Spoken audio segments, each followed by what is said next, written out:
Mi hermana anunció su embarazo con mi esposo en mi cena de cumpleaños esperando que yo colapsara.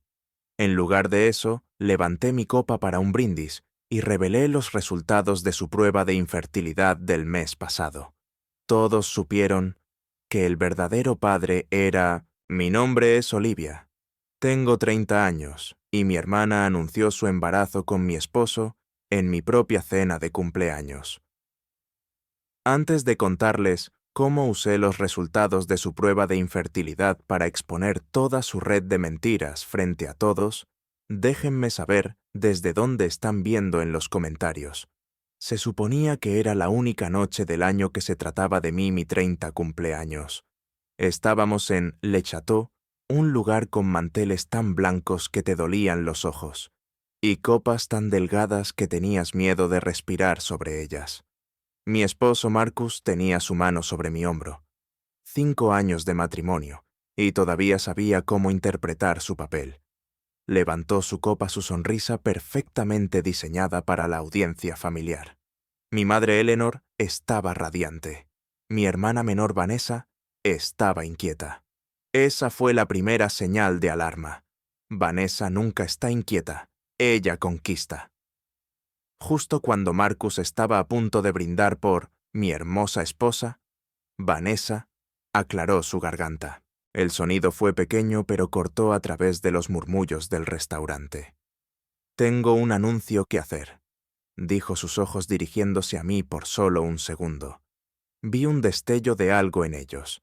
No culpa, sino una anticipación nerviosa, como una actriz esperando su señal. La sonrisa de mi madre se amplió. Estaba enterada. Por supuesto que lo estaba. Vanessa era la hija predilecta. Yo solo era la hermana mayor confiable, la suplente. «Estoy embarazada», dijo Vanessa, su voz temblando con falsa emoción. Luego soltó la frase que estaba destinada a destrozar mi mundo. «Y Marcus es el padre». El silencio que siguió fue pesado, sofocante. Podía sentir los ojos de mis primos, mi tía, todos sobre mí, esperando la explosión. Sentí la mano de Marcus apretarse en mi hombro. No fue un gesto de consuelo. Fue un soporte, un ancla preparándose para la tormenta que él y mi hermana habían fabricado. Pero la tormenta no llegó. En lugar de gritar o llorar o lanzarle un plato de lubina de $200 a la cabeza, hice algo más. Tomé mi copa de champán, di un sorbo lento y deliberado y la dejé sin hacer ruido. Miré a mi hermana, luego a mi esposo, y sonreí. «Eso es interesante», dije con voz serena. «Muy interesante, de hecho». «Olivia, no hagas una escena», siseó mi madre desde el otro lado de la mesa. «Ni soñarlo, madre», respondí sin que mi sonrisa flaqueara. «De hecho, tengo mi propio anuncio». Metí la mano en mi bolso y saqué un sobre impecable de color crema. Lo sostuve para que todos lo vieran.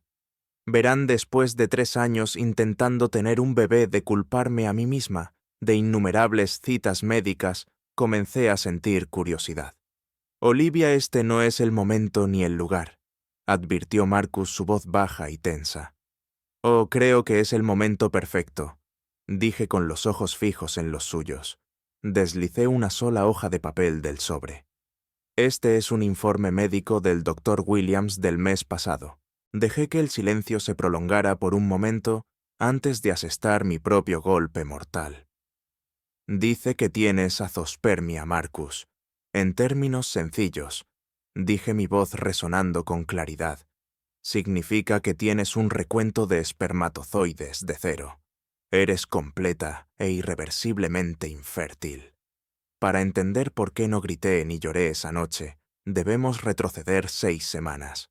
6 semanas antes de mi cumpleaños, yo todavía era la esposa triste y rota que pensaba que estaba fallando. Todo comenzó con una factura del seguro. Era un martes por la mañana y estuve al teléfono en espera durante 20 minutos solo para consultar un cargo por otro procedimiento de fertilidad invasivo. Finalmente, una mujer llamada Carol contestó. Su voz era cálida, un poco cansada, como si hubiera escuchado todas las historias tristes del mundo.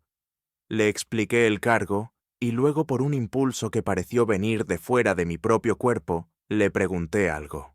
¿Podría confirmarme? Dije tratando de sonar casual, como si solo estuviera ordenando nuestras finanzas. Todas las pruebas y procedimientos que mi esposo Marcus Jensen ha tenido en los últimos 3 años, solo estoy tratando de conciliar nuestros registros. Hubo una pausa, el sonido de un teclado cada clic resonando en el silencio de mi cocina. De acuerdo, señora Jensen, estoy viendo su expediente ahora. Veo todos sus procedimientos listados, muchos de ellos. Su voz estaba impregnada de una simpatía profesional que aún se sentía genuina. Pero no veo ningún reclamo aquí para un señor Marcus Jensen. No por fertilidad de todos modos. ¿Está segura de que los presentó? A veces los hombres ya olvidan el papeleo. Se me heló la sangre. Agarré la encimera. ¿Ninguno? Me está diciendo que ha habido 0 reclamos para él en 3 años. Eso es correcto, señora. Nada en absoluto. Colgué el teléfono sin despedirme. Me quedé allí mirando la pared. 3 años de lágrimas. 3 años inyectándome hormonas que me hacían sentir como una extraña en mi propia piel. 3 años de él abrazándome mientras yo lloraba después de otra prueba negativa, diciéndome, «No te preocupes, cariño, nos sucederá». Todo mientras él ni siquiera se había hecho las pruebas más básicas. La mentira era tan vasta, tan cruel, que casi no parecía real. Recordé una cita hace aproximadamente 1 año. Estaba devastada, y el médico sugirió que era hora de que Marcus se revisara. Marcus me había rodeado con su brazo, miró al médico a los ojos y dijo, «Por supuesto lo que sea necesario. Ya he hecho algunas pruebas preliminares con mi médico de cabecera, y todo parecía estar bien, pero haré lo que mi esposa necesite para su tranquilidad». Me había apretado la mano. Todo era una actuación. Esa noche llamé a mi mejor amiga Sofía. Nos encontramos en una cafetería de 24 horas, del tipo con asientos de vinilo agrietados y café aguado. Ni siquiera tuve que hablar. Simplemente deslicé la impresión de mis reclamaciones de seguro sobre la mesa. Sofía es contadora forense. Su mente funciona en hojas de cálculo y lógica. Vio la columna larga y costosa bajo mi nombre y el espacio en blanco bajo el suyo. «Oh, Liv», suspiró su mano cubriendo la mía. Me dejó creer que yo era el problema, Sofía. Durante 3 años, mi voz se quebró en la última palabra. Me vio culpar a mi cuerpo, a mi estrés, a mi carrera. Me vio desmoronarme. La expresión de Sofía se endureció. La simpatía en sus ojos se agudizó en una furia fría y analítica. «Si está mintiendo sobre esto», dijo en voz baja, «también está mintiendo sobre el dinero. La gente así no tiene un solo secreto. Toda su vida es una mentira. Esto no es solo por su ego, Liv. Esto es sobre control. Déjame ver tus finanzas. Déjame ayudarte a acabar». Y así comenzó el juego. Él pensaba que estaba jugando conmigo, pero no tenía idea de que yo ahora estaba reescribiendo las reglas. El primer paso era obtener una prueba definitiva. Su prueba. No podía simplemente preguntarle. Se las arreglaría para mentir.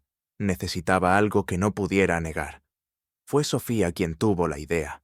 Un plan tan mundano que era brillante.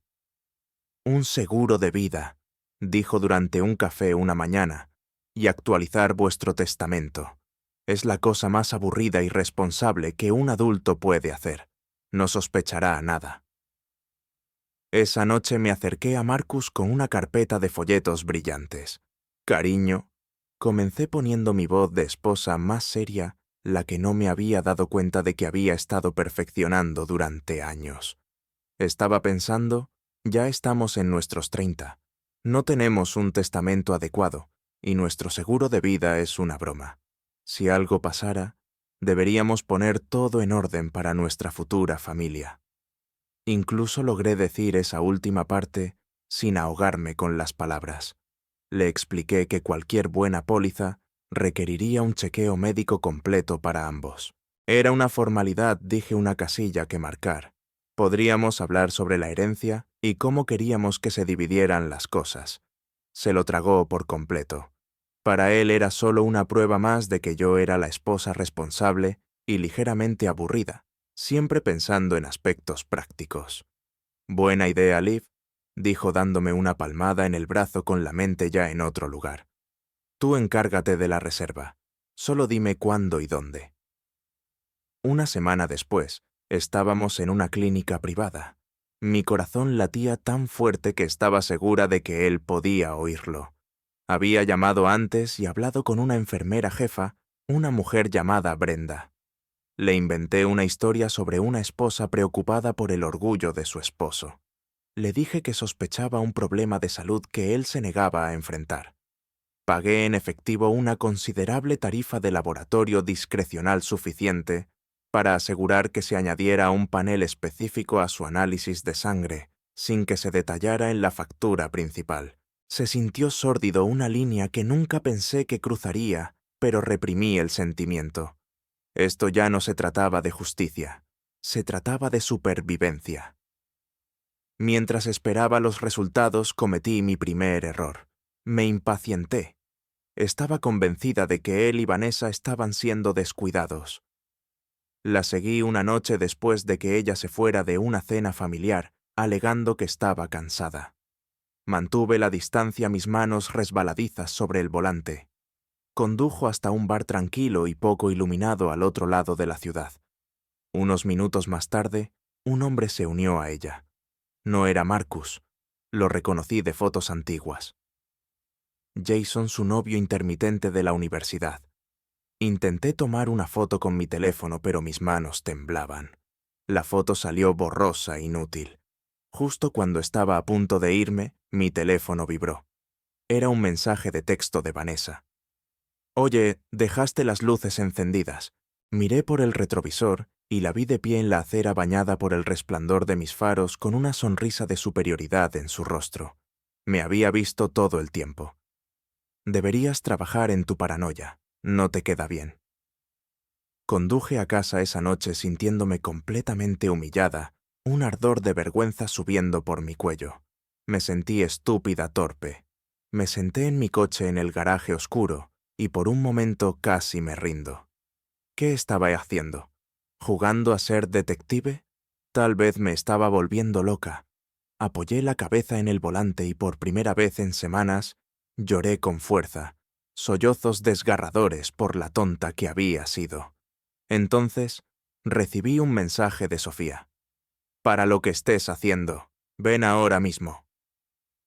Cuando entré a su apartamento, la mesa de su cocina parecía una sala de guerra.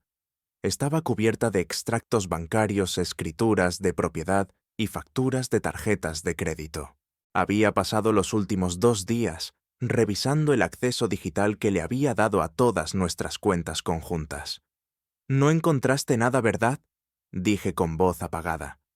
Sofía levantó la vista hacia mí y sus ojos echaban chispas. «Oh, vaya que sí encontré algo», dijo. No se limitó a deslizar una sola hoja de papel hacia mí. Había creado un diagrama de flujo en una gran pizarra blanca.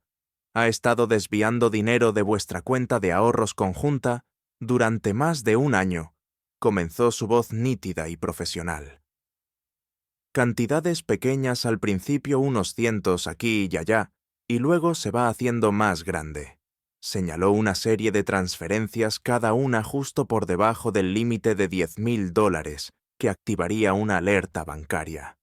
La cuenta receptora estaba a nombre de una sociedad instrumental de la que nunca había oído hablar.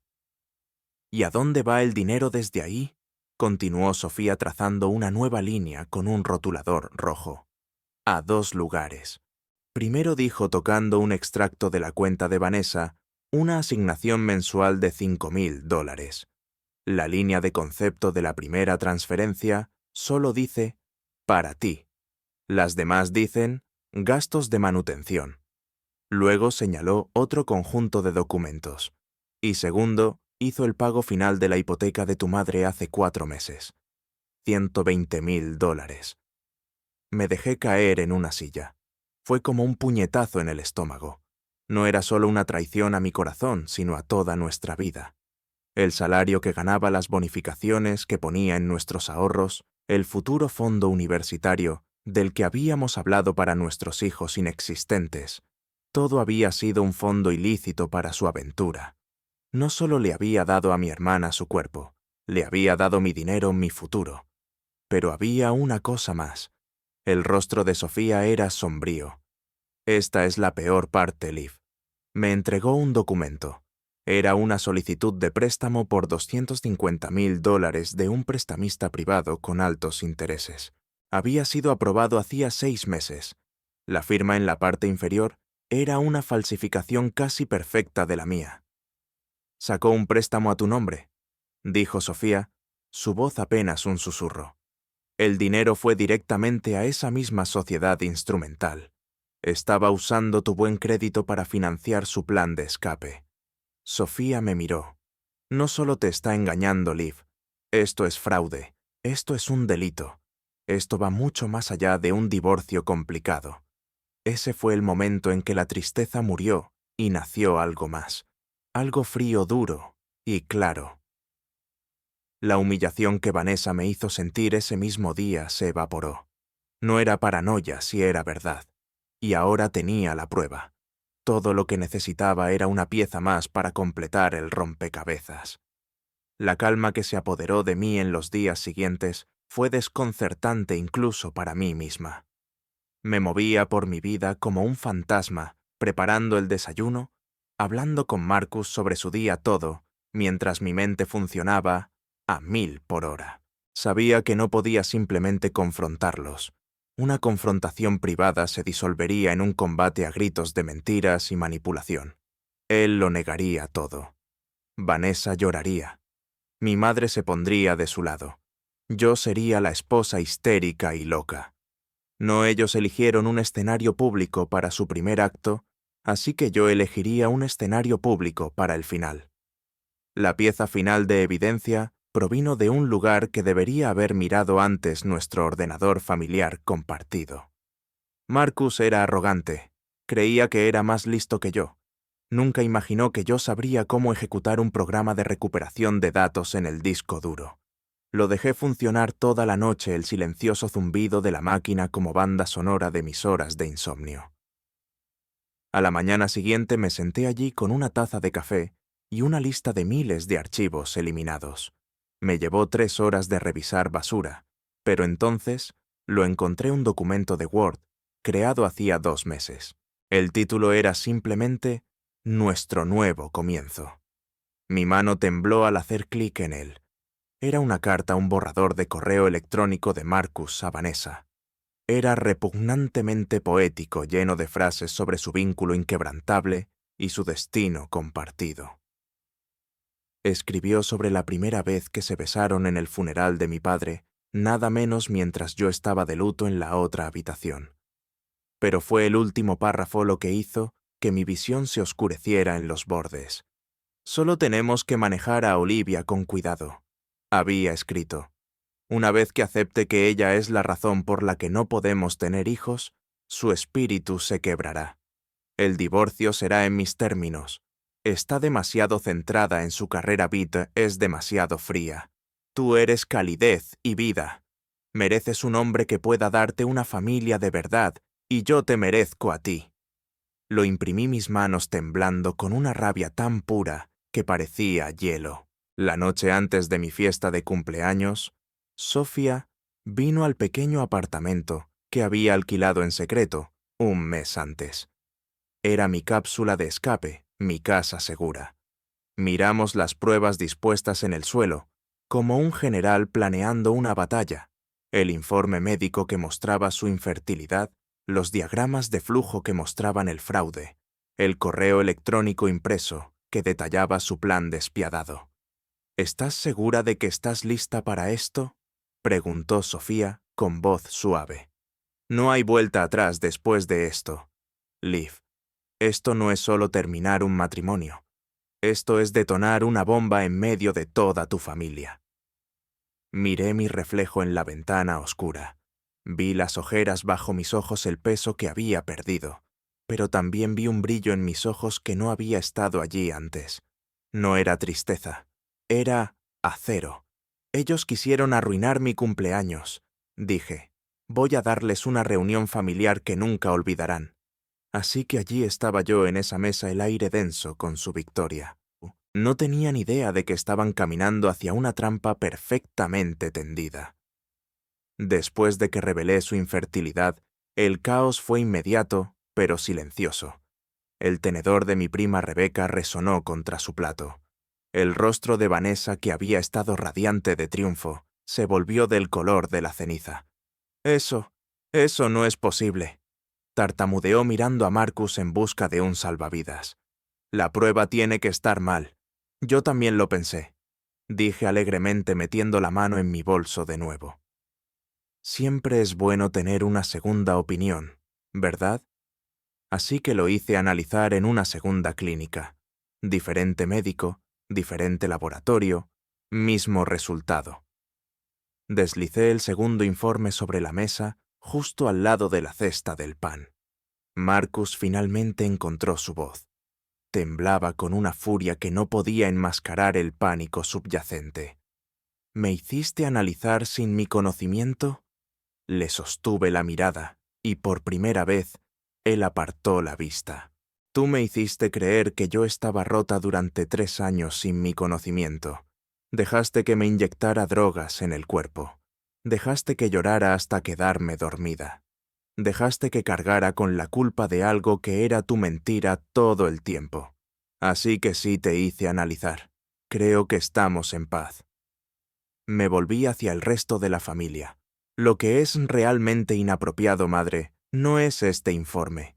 Es que mi hermana se acueste con mi esposo e intente hacer pasar el bebé de otro hombre como suyo, probablemente para asegurar su herencia. Me levanté empujando mi silla hacia atrás. El sonido raspó ruidosamente en el silencio atónito. Ahora, si me disculpan, voy a dejaros a todos para que descubráis cómo contar esta historia. Estoy segura de que seréis creativos. Me alejé. Podía oír a Vanessa llamándome, su voz estridente de pánico. Olivia, espera. Puedo explicarlo. No me di la vuelta. Solo dije lo suficientemente alto para que toda la mesa lo oyera. Guárdate tus explicaciones para el verdadero padre de tu bebé. La guerra no había terminado. Acababa de empezar. Esa cena fue solo la salva de apertura. El verdadero enfrentamiento, el que quemaría su mundo, hasta los cimientos, aún estaba por llegar. Lo orquesté 2 semanas después. Envié un correo electrónico a los miembros clave de la familia, mi madre Vanessa Marcus y mi prima Rebeca, invitándolos a una discusión civil para resolver las cosas. Reservé una sala de conferencias privada en el club de campo local, un lugar que mi madre veneraba como un templo de estatus social. Elegí específicamente una sala con una gran pantalla de proyector. Vinieron, por supuesto. Pensaban que estaba rota, lista para negociar un divorcio silencioso y ordenado. Entraron con rostros sombríos y preocupados. Fue una actuación magistral. Vanessa llevaba un vestido vaporoso, con la mano apoyada protectoramente sobre su estómago. Mi madre me miró con profunda decepción, como si yo fuera la que había deshonrado a la familia. Marcus intentó parecer arrepentido. Gracias a todos por venir, comencé mi voz tranquila y firme. Me paré a la cabecera de la pulida mesa de caoba.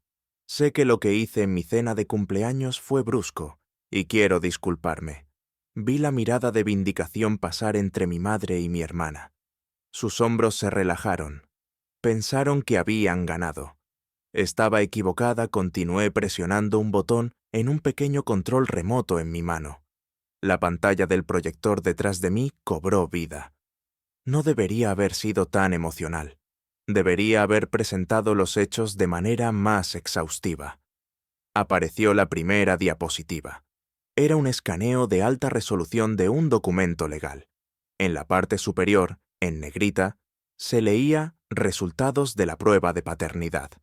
Mostraba con un 99,99% de certeza que el padre del bebé de Vanessa era su exnovio de la universidad, Jason. Lo había localizado. Era un hombre triste y confundido que pensaba que Vanessa había estado soltera. Estuvo más que dispuesto a cooperar una vez que supo que estaba siendo utilizado como un peón. «Felicidades, hermana», dije sin mirarla. «Parece que Jason va a ser papá». La sala estalló. Vanessa volcó un vaso de agua gritando que era falso, una mentira. Mi madre comenzó a gritar sobre mi crueldad, sobre cómo estaba tratando de destruir a mi hermana por celos. Marcus solo miraba su rostro, una máscara de incredulidad. Ella también le había engañado a él, pero no había terminado. Clic. La siguiente diapositiva era una captura de pantalla del correo electrónico, nuestro nuevo comienzo. Dejé que todos leyeran sus palabras sobre mi frialdad, sobre cómo mi espíritu se quebraría.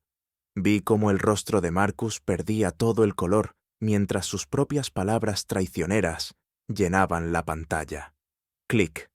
La presentación final. No era solo una diapositiva, era una serie de ellas.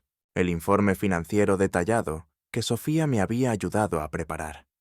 Mostraba diagramas de flujo flechas que iban desde nuestras cuentas conjuntas, que contenían todo mi salario, hasta la solicitud de préstamo fraudulenta, con mi firma falsificada, más flechas que mostraban el rastro del dinero, ramificándose hacia una cuenta, a nombre de Vanessa, y otra que mostraba el pago final de la casa de mi madre. Mostré las fechas, las cantidades, los números de cuenta. Era innegable. Era forense. Has estado pagando a tu amante y a tu madre con mi dinero. Marcus, dije, mi voz peligrosamente tranquila. Robaste mi futuro para financiar sus vidas. Ahí fue cuando toda pretensión de civilidad se hizo añicos. Vanessa se abalanzó sobre la mesa tratando de agarrar el control remoto, pero mi prima Rebeca, que había estado en silencio hasta ahora, se levantó y le bloqueó el paso. «Ya has hecho suficiente, Vanessa», dijo Rebeca, su voz llena de disgusto. Levantó su teléfono. «Y por cierto, mi amigo del periódico local ha estado muy interesado en toda esta historia. Está esperando mi mensaje». El teléfono de mi madre comenzó a sonar.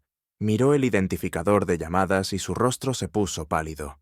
Es el presidente del club», susurró. La humillación pública, lo que más temía, estaba sucediendo. No con una explosión, sino con una llamada telefónica silenciosa que la vería exiliada de su reino social. Miré a Marcus. «La junta directiva de tu empresa también tiene una reunión de emergencia esta tarde», dije con calma. «Les envié un soplo anónimo con una copia de tu contabilidad creativa. Parece que están muy interesados en discutir tu ascenso y tu futuro en la empresa, o la falta de él». Tomé mi bolso, le di la espalda a los restos de sus vidas y salí de la habitación sin mirar atrás. Las consecuencias fueron rápidas y brutales. Marcus no tuvo la oportunidad de emborracharse y desesperarse. Fue recibido en el estacionamiento del club de campo por dos hombres de rostro severo, en traje del departamento legal de su empresa. Intentó acercarse a mí para suplicar, pero ellos lo flanquearon. Me miró con los ojos abiertos, por un terror que nunca antes había visto. Abrió la boca para hablar, pero no salieron palabras. Simplemente negué con la cabeza, subí a mi coche y me alejé. Mi abogado Daniel, un hombre que Sofía había descrito como un tiburón amistoso, estaba encantado. «El caso de fraude es irrefutable», me dijo en su oficina unos días después. «Con la firma falsificada en el préstamo, se enfrenta a graves cargos penales. El divorcio», dijo con una sonrisa sombría, «será una formalidad. No tiene ninguna baza. Lo obtendrás todo». Mi madre intentó visitar mi nuevo apartamento para vomitar más culpa y acusaciones. No la dejé entrar. Escuché a través de la puerta mientras pasaba por la rabia las lágrimas y las súplicas. «¿Cómo pudiste hacerle esto a tu propia familia?». «A tu hermana», se lamentó. «Elegiste a tu hija madre», dije a través de la madera maciza. «Ahora me elijo a mí misma». La oí jadear y luego silencio. Creo que en ese momento finalmente comprendió que la hija que creía conocer se había ido para siempre. Las consecuencias cayeron en cascada. Marcus fue sentenciado a 5 años de prisión por malversación y fraude. Su empresa llegó a un acuerdo conmigo, fuera de los tribunales, por una suma que me hizo llorar los ojos. Querían evitar la publicidad. Vanessa, expuesta y abandonada, perdió la batalla por la custodia de su bebé ante Jason, quien, a pesar de su conmoción, asumió su papel de padre. Mi madre vendió su casa y se mudó a un pequeño condominio al otro lado del estado. Su vida social había terminado. Un año después estaba sentada en un balcón con vistas a la costa amalfitana en Italia. Era el viaje que Marcus y yo siempre habíamos hablado de hacer, para el que estábamos ahorrando. Lo hice sola. Al principio la libertad era aterradora. Pasé la primera semana en París, principalmente llorando en mi habitación de hotel de luto, no por él, sino por la vida que pensé que tenía. Luego en España me encontré riendo con un grupo de extraños en un bar de tapas. El sonido se sintió extraño en mis propios oídos. Para cuando llegué a Italia, el duelo había sido reemplazado por una paz tranquila y constante. Recibí un correo electrónico de Sofía. Era un enlace a un artículo de noticias. A Marcus le habían negado la libertad condicional. El artículo mencionaba que Vanessa ahora vendía test depurativos en las redes sociales, su carrera de influente en cenizas. Decía que mi madre vivía con una tía. Sofía había añadido una nota. El club de campo le revocó oficialmente su membresía por conducta inapropiada. Leí el correo electrónico, tomé un sorbo de mi vino y lo archivé. Apenas me afectó. Era un despacho de otro mundo, una vida que ya no me pertenecía. Me di cuenta entonces de que la verdadera libertad no era ver caer a tus enemigos, era elevarse tan por encima de ellos que ya no podías verlos. La mejor venganza no fue el derribo meticulosamente planeado, los jadeos de sorpresa o la sentencia de prisión. Fue la paz, la alegría tranquila de mi propia compañía, la sensación del cálido sol italiano en mi rostro. Fue la libertad de la persona que solía ser la mujer que se disculparía para hacer que los demás se sintieran cómodos, la mujer que absorbía toda la culpa. Abrí un mapa en mi teléfono no para ver dónde había estado, sino para decidir, solo para mí, a dónde iría después. Cerré los ojos, sonreí y dejé que mi dedo cayera en un punto al azar. Aterrizó en una pequeña isla en Grecia de la que nunca había oído hablar.